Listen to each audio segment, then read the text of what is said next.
মরুভূমির এই তপ্ত বালুতে জীবনের কোনো চিহ্ন ছিল না, কিন্তু ভাগ্যক্রমে সেখানে এসে পড়ল একটি সামান্য নারকেল।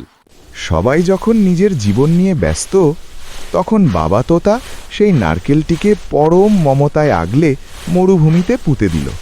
অবশেষে তপ্ত বালি ফুঁড়ে উঁকি দিল সবুজ প্রাণ। রুক্ষ মরুভূমি পেল তার প্রথম ছায়া।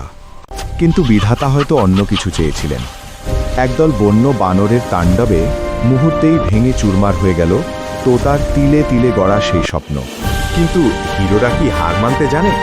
একটার বদলে তোতা এবার হাজারো নারিকেল রোপণ করার সংকল্প করল। সে হার মানেনি।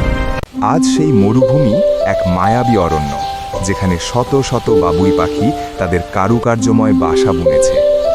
এক তোতার জেদ আজ হাজারো পাখির নিরাপদ আশ্রয়। বন্ধুরা, তোতার এই হার না মানা লড়াইয়ের জন্য কি একটা লাইক দেওয়া যায় না? আর যারা বাবুই পাখির বাসা এবং প্রকৃতিকে ভালোবাসো, তারা সাবস্ক্রাইব করে কমেন্টে লেখো সেভ বার্ডস।